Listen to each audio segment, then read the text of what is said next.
Hello and welcome to another webinar at 9.arts. Now, this is not just another webinar. This is Transformative Placemaking, Community Art Plans for Thriving Places. I'm so excited today.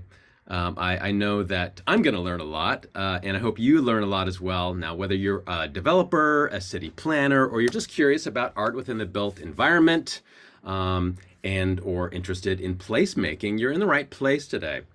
So, quickie introductions. I'm your host today, Keith Hitchcock, Digital Content Manager at 9.arts. And the show really belongs to our guest today, Martha Weidman, CEO of 9.arts. Welcome. Thanks, Keith. Happy to be here today. So glad you are. And Olivia is our moderator today. She'll be behind the scenes for any kind of needs that we can't attend to during the webinar. So here's what we hope that you take away today. There's 4 primary takeaways. We're hoping that you learn about creative placemaking principles for large-scale developments, learn about leveraging art and culture to amplify local assets of a community, about the social and economic benefits of art-infused spaces, and why art is just so important for the success of a master planned community. So I hope you are interested in learning about all that as well. A pretty simple agenda today. In a few moments, we'll start the main presentation, which does include a couple case studies, which I'm excited to kind of go a little deeper with. We will have time for a live Q&A, but feel free to drop your questions into the little question window whenever they pop into your head. If you don't know how to find that, there's a little question icon at the bottom center of your Zoom screen. Just tap on that. If you're having a technical issue or if you have a question that is just coming up in the moment. No need to take copious notes. We will be sending out an email with the video recording of this. So as long as we have if you signed up for this webinar, you'll be getting this video in an email. With that, I think it's time to start transitioning over to our guest, Martha.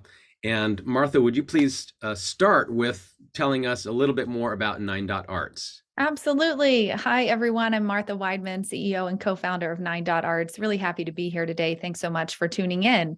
9.arts is a national art consulting, curating, and creative placemaking firm that helps both private and public sector clients create one-of-a-kind experiences by captivating our audience, distinguishing a sense of place. And we do this primarily by curating art from local and emerging artists. Our team of specialists, as you can see here, is an incredible group. We're based in several cities across the country, including Denver, Seattle, and Atlanta, to serve each of the main markets of the mountain region, West Coast, and the Southeast. But our projects span across a whole range of 36 states, 5 different countries, and in a multiple range of industries, including boutique hotels, all the way to 20,000 acre community art plans. We've completed over 900 commercial real estate projects, and through that effort, we've been able to contribute over $50 million to the creative economy since we started in 2009. And we do this primarily by, as we said earlier, working with artists. So Dotfolio is our proprietary artist database. It has over 100,000 artworks for our curatorial team to use to search and find the right artists for each particular project we're working on. So if you are an artist tuning in, Dotfolio is for you. That's where we share several free resources, opportunities, and events to boost your career and your art business. And overall, you want to think about 9.arts as a partner in placemaking. That's who we are. We work with everyone from developers to designers to architects and artists, community leaders, city planners, and more to create these hyper-local art experiences that transform spaces into destinations where people want to be. And you can learn more about that process of creating one-of-a-kind destinations in our new ebook, The Art of Placemaking, and visit our website to get a free copy. So let's dive into transformative placemaking. Today, I'm going to share with you what the role of art and culture is in the planning process, what's involved in art master plans, or what we like to call at 9.Arts community art plans, and two powerful placemaking case studies that demonstrate the benefits of embedding art and culture into your destination. I think it's important that we start by understanding the challenges of where we are today. 9.Arts has over a decade of experience working with large-scale developers, municipalities, and cities on embedding arts and culture into new places that will impact generations. And the challenges are different sometimes for each particular project or each particular time period. Right now, in this post-pandemic landscape, we've got a few things that we're evaluating. One is, how do we execute a vision long-term over several years without getting off course? How do you manage a changing budget? How do we address gentrification concerns by authentic connections to communities? And most importantly, how are we focusing on differentiation from the competition? So in commercial real estate, there was this era for, the past 5-10 years that was really considered more of a merchant building era, where people were flipping buildings and making big profits. But what's happening now with rising interest rates and cap rate expansion, we're actually going to be seeing more long-term holds. And when you're creating long-term holds in real estate, you want to create better, higher quality assets that will endure over time. So that differentiation from competition, I think, is going to be a really key point now and into the future. So what's the role of arts and culture in this process? Well, in the planning stage, art and culture can be used to engage the public more fully and authentically in planning practices. It can help support long-range community visioning and participation. It can help you with the speed expediting city approval processes and entitlements. It can help with lease ups. It helps to really communicate across demographic and socioeconomic lines as well. And so the outcomes of that early art and cultural integration are really about community stewardship. So caring and taking pride in a place, supporting place keeping, preserving, celebrating, challenging, and inventing community identities. And because art and culture are regenerative in nature, there are these really livable economic benefits that build social capital. And study after study shows that places with a strong and active arts and cultural sector also have a stronger and more resilient economy. Art and cultural integration and planning is really more about art on walls. It's about people. And that's why we refer to our process as community art planning. So it goes beyond this traditional art master planning concept to really amplify the heart and soul of a place, its people. And in community art plans, we're leveraging art and culture to identify and amplify the authentic attributes that make a place special. Art and people both have this gravitational pull. They pull people towards them, create their own environments, out of which can come innovation, technology progress, creative convergence, and solutions. And our plans really position this city as the solution for communities, because cities are ever evolving, and art and culture are this regenerative tool to support and facilitate evolution and change over time. And so we want to create room and space for things to happen organically to support that continuous growth of a place. So what's involved? Our team develops extensive community art plans for large-scale developments. Traditionally, these were called art master plans, but we work on these for private developers, municipalities, cities, and communities that are large and small. The plans can vary by project, but they include anything from an art and culture vision, an art typology and location plans, as well as financing strategies to support arts infrastructure. So here's a little bit more about what's involved in that process. First, we think about strategic partnerships. Community art plans involve strategic partnerships among diverse groups. So you want to think beyond your typical project team of developers, designers, and city planners to also include artists, cultural leaders, art consultants.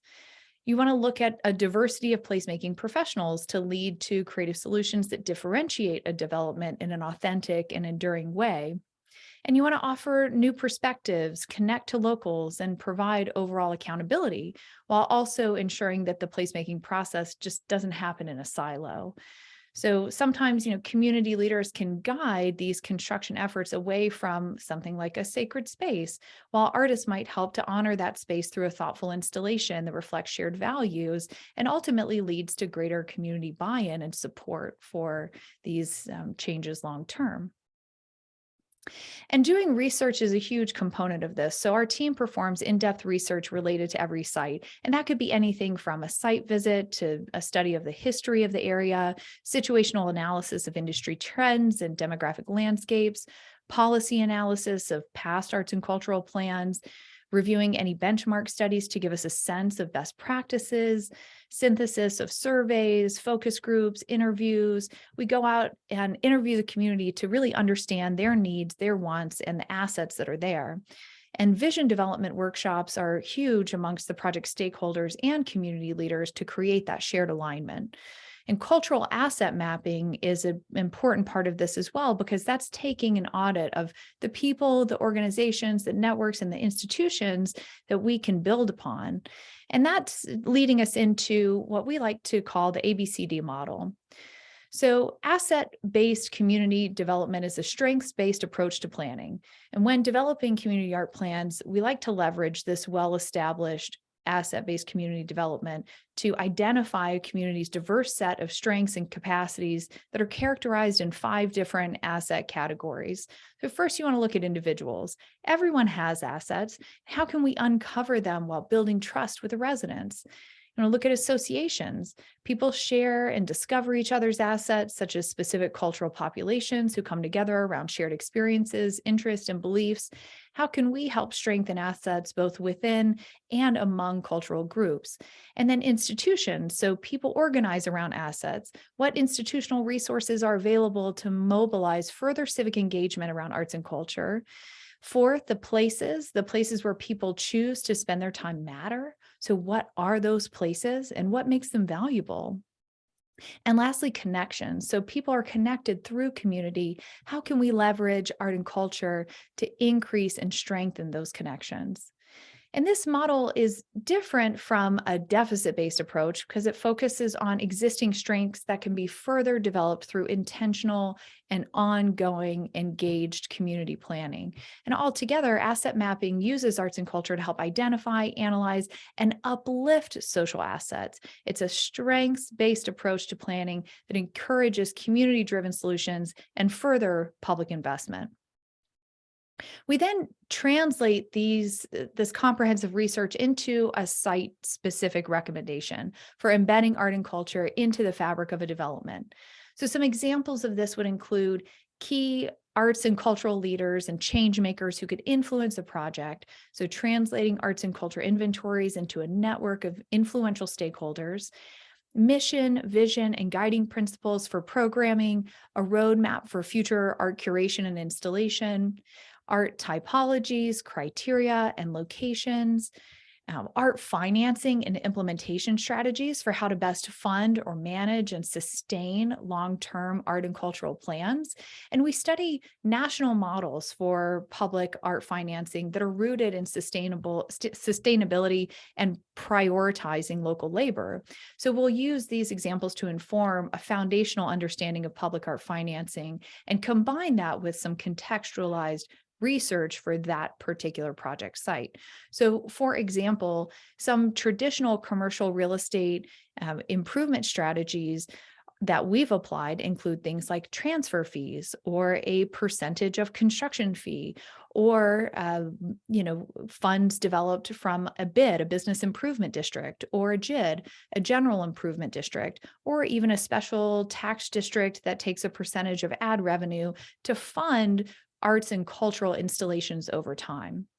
And then, of course, we manage the whole process of doing an artist request for proposals or request for qualifications in the development so that we can make sure there's a competitive process and anyone in the community is able to participate. So let's look at a few case studies to give some examples of these strategies in action. The first one I want to look at is the River Mile Metropolitan District. This is a 25-year project and one of the largest redevelopments in city history. It's a 62-acre mixed-use metropolitan neighborhood where a mile of river and recreational space will merge with downtown Denver. It's 14 million square feet of total development and 4.7 million square feet of commercial space.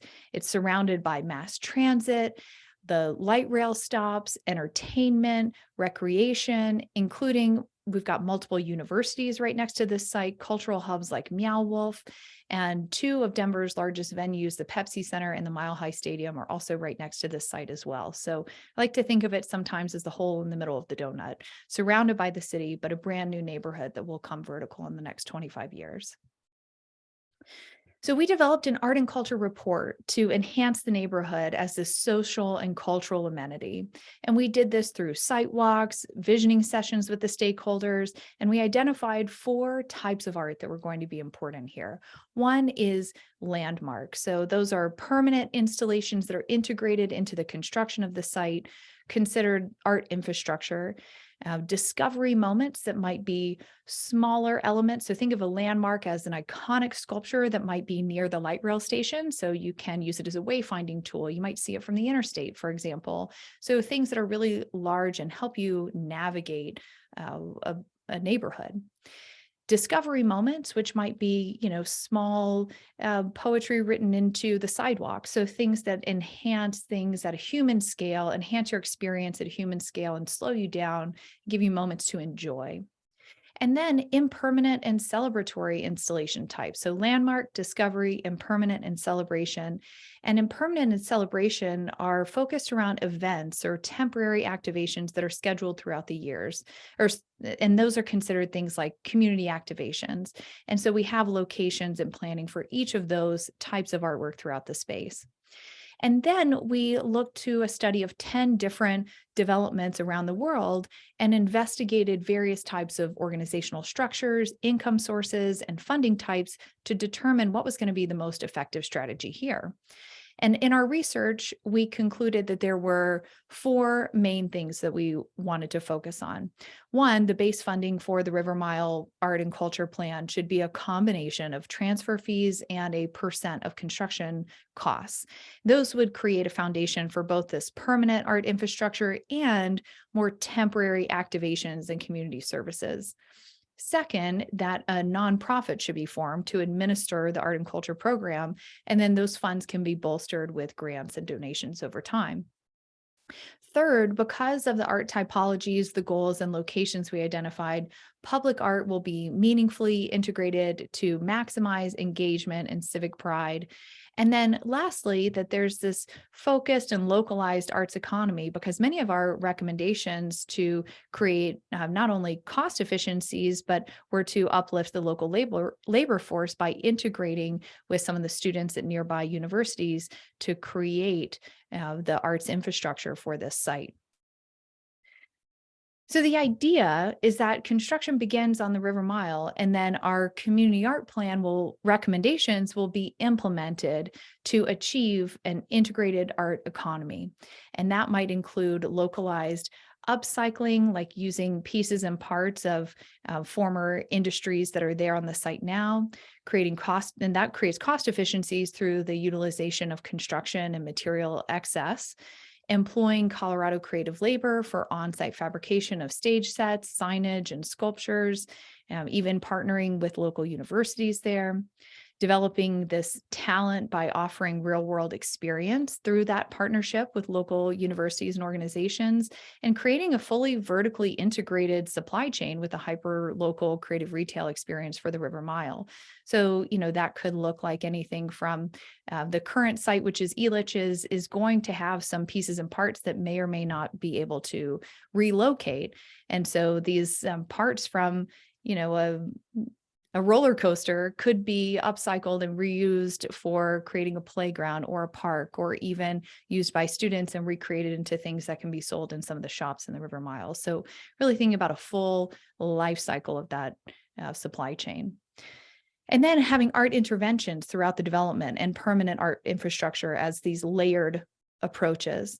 And the goal being this sustainable, walkable neighborhood that's infused with social and cultural amenities throughout, creating a place where people want to be.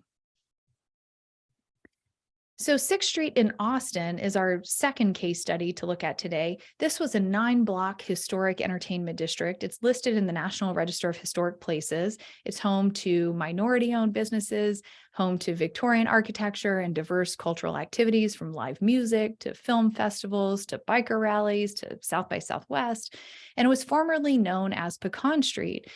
Now it's known as an Austin icon, and in its current state, you may know it's generally referenced as Dirty Six, and the street is still feeling sometimes the negative effects of the 1928 Austin City Plan, because the zoning codes and development of major industries and civic features created this dividing line between a majority white central city and a majority Black district east of Austin, where many were forced to move as a result. And so now the streetscape and the buildings are in dire need of repair, and efforts are needed to enhance public safety and address some of the compounding challenges related to crime, violence, and homelessness in the area. So here are community art plan recommendations. Include several items. So Stream Realty is currently undertaking this massive endeavor to revitalize 6th Street as a whole. And 9.Arts was brought on acknowledging that art and culture are going to go hand in hand with honoring this historic narrative of the street while shaping the future. So operating with this contextual awareness of the past, our team developed a community art plan to guide the street's evolution in the years to come.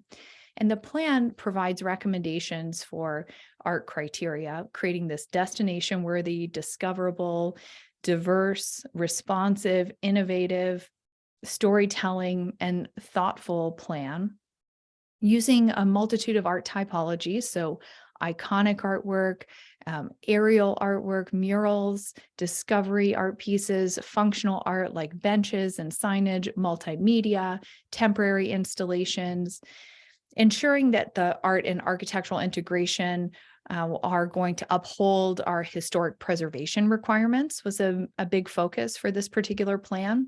And then looking at art placement and programming recommendations based on vehicular and pedestrian traffic flow, because it does get quite crowded on this street.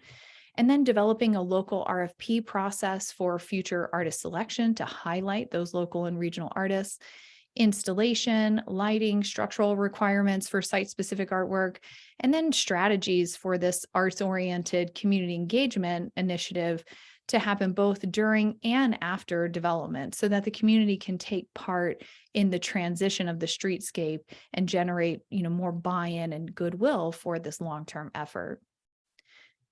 So the revitalization efforts now are underway, but the idea is that our recommendations are going to be implemented so that they can use art and culture to build our imaginative capacity for what 6th Street can be, while also honoring its history and shifting this reputation from how we know it today as a party street to a multi-generational destination that's worth exploring for the entire day, not just at night. Ultimately, we want to create a safe haven for arts and culture. And most importantly, we want to involve locals, especially musicians and artists that call this area home, in the revitalization and employment of them for creative services, workforce development, and leading to these greater civic capacities, as well as improvement of local business vitality and public safety. Because art helps to bring light where there is darkness, care where there is neglect, and joy where there is sorrow. So creative placemaking is good business. And to recap today's conversation, a few of the things that we talked about include the role of art and culture in planning, 9.Art's process of art master planning called community art planning, some examples of our partnerships, research and recommendations, 2 case studies, including the River Mile in Denver, Colorado, and 6th Street in Austin, Texas. And from this, I hope you've taken away just how much neighborhoods, communities, and cities need art and culture to thrive, and that amplifying local assets prompts further civic investment and stewardship, creating ripple effects beyond the built environment. and that creative placemaking is good business as it produces several livability and economic benefits like community identity, stewardship, and pride, as well as workforce development, innovation, a competitive advantage, and so much more. And I want to conclude with this quote just to solidify the benefits and provide you with some inspiration for your next endeavors about the power of creative placemaking. Creative placemaking animates public and private spaces, rejuvenates structures and streetscapes, improves local businesses' vitality and public safety, and brings diverse people together to celebrate, inspire, and be inspired. Well, with that, I will hand it back to Keith for Q&A. Okay. Oh man, this is fantastic, Martha. I hear you say often it's more than art on walls, and today I think you're really demonstrating that with all that is, goes behind the scenes of art planning and art, everything. So I've learned a lot. Thank you for that.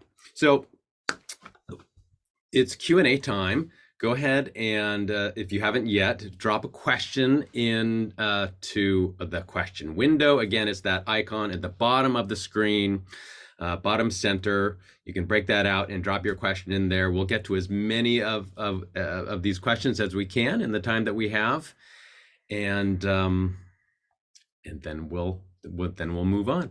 So here's a question. Question number one. When should an art consultant be brought into a master planning timeline or process?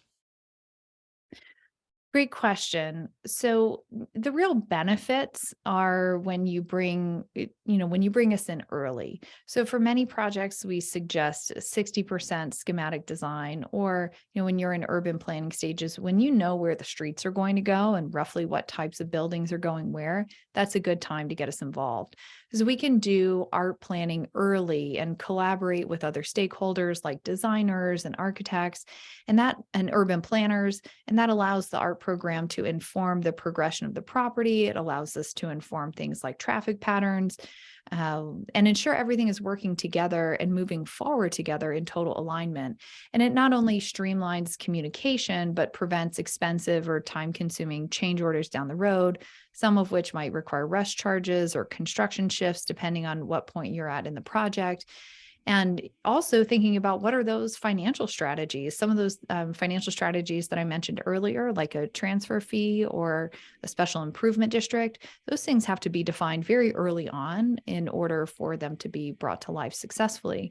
So overall, an early art integration effort or an early planning effort on the community art plan can save you time and money, and in fact, could make you money because you've planned for those high impact installations, you've planned for those revenue boosting art moments that are going to get people to come to this place and keep coming back. Great. On to question number two. This one is, does 9.arts have other lines of business besides master planning? Yes. So we do art curation and installation for a range of verticals, and we have a 4-phase proven process that we use for art curation and installation with comprehensive project management throughout. And so that's kind of our what you might typically think of 9.arts for, these high impact installations. And then we also do art activations during development and post installation, and that's to generate goodwill and press and get people excited about the property. So that could include events or a temporary activation in a lobby to really keep the energy and keep the culture going in these sites. Okay, keep those questions coming. We're on to question number three, which is, you mentioned placekeeping. Can you explain this? How is this different from placemaking? Mm. Well, it's an important distinction. So placekeeping focuses on preservation of existing elements and assets, and it focuses on the use of culture in people's daily lives to preserve places and communities witnessing distress or displacement. So the benefits of using a hyperlocal art collection and arts-oriented community engagement is that you can get locals involved in long-term visioning. It helps to address gentrification and create public investment in new developments. So think of one example is Midtown Square, a project that we worked on in Seattle's Central District, and that was a historically redlined district. And there we were working on, I would say, a combination of both placemaking and placekeeping.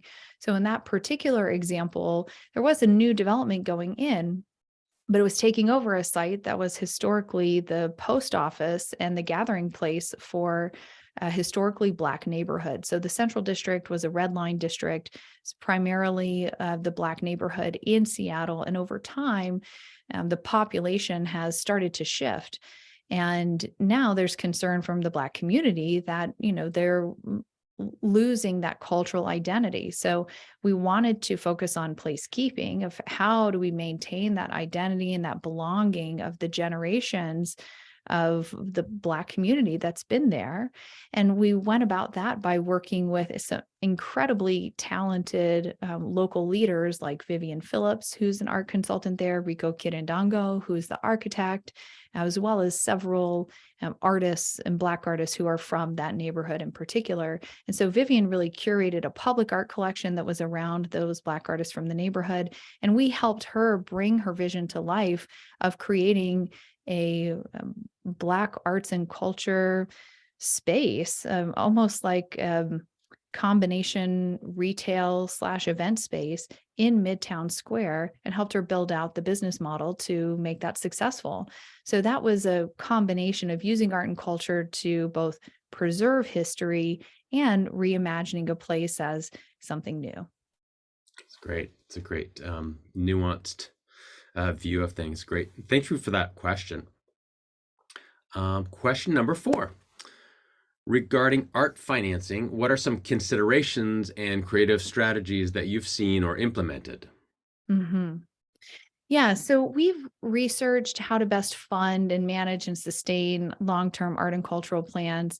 And that includes studying models in the United States as well as internationally for public art financing and looking for things that are rooted in sustainability, prioritizing local labor, to really make sure that there's a long-term approach to financing structures. And we lean on benchmark studies and best practices and site-specific research to generate something that will be successful for each community art plan that we're working on.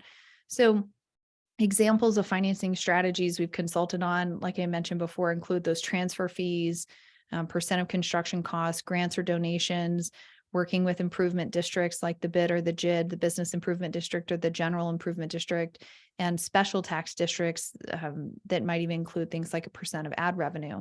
And I'll give a couple of examples to just showcase more about what I mean. So when we worked with the Denver Theater District, the arts and cultural installations there are financed because it is a special tax district. So it's a 14-block section in downtown Denver, and it's what's called a bright lights district. So in that bright lights district, you can have giant jumbotron screens, you can have light up screens that are LED based, and these are primarily used for advertisements. And so part of the deal is that using these bright light district and these giant jumbotron screens for advertisements is that we wanted there to be a social impact. And so a percentage of the ad revenue, as well as a percentage of the screen time, goes to artists. So a percentage of the profits of the ad revenue goes to fund cultural institutions, and then a percentage of the runtime for each advertisement, there's a break in between ads for video art installations. And so one of the phrases generated for the Denver Theater District is public purpose Times Square. So it's, bright and flashy, but there are these, social impact pieces combined as part of it, and using art and culture as that public benefit from the revenue stream created in the Bright Lights District. Awesome. Okay, I think we have time for one more question. And if we didn't have time to get to your question, we'll do our best to follow up with you and get you an answer. But we will end on this one, which is, Can you elaborate on the commercial real estate trends you're seeing around longer term holds and the need to create better assets? Yeah, so I'm really taking cues here from leaders in the commercial real estate industry. So, one of the women who runs Morgan Stanley's real estate department was on a podcast recently, and just listening to what she's saying, I think you can start to understand some of the trends in the industry. So, cap rates as a historic term in real estate, and cap rate compression has been what people have been using to make determinations on good investments. So that was a way that you could determine a good time to buy and or buy and flip a location, and you would make your money typically on this on the time of sale, the point of sale. But now we're seeing, instead of cap rate compression, we're seeing the opposite happening, meaning that you've got to be more discerning in the investments that you make, and you want to be able to hold on to assets for 10 or more years. So this era of the merchant builder is really, that was driven by low interest rates, and that's really coming to an end, meaning that we're going to be looking for better, higher value assets to endure for the long haul. And that's why this differentiation, attraction, placemaking, and placekeeping is going to be key for making really smart real estate decisions for the next decade. Great. Well, thank you for those questions, and thank you for attending today. And thank you, Martha, for spending the time bringing in this presentation. It was fantastic. Thank you. Yeah, thank you so much for having me. That was really fun. Thanks everyone for tuning in. And we're always available to continue the conversation. Best place to get in touch is let's talk at 9.arts.com. And Martha mentioned that ebook that we recently published. It's called The Art of Placemaking. So if you want to continue going deeper into ideas and concepts of placemaking, be sure to come to our site and check that out. Olivia has just dropped that link into the chat, so grab that because we're signing off soon. Thanks again for taking the time to join us, and we hope to see you on another webinar sometime soon. So take care.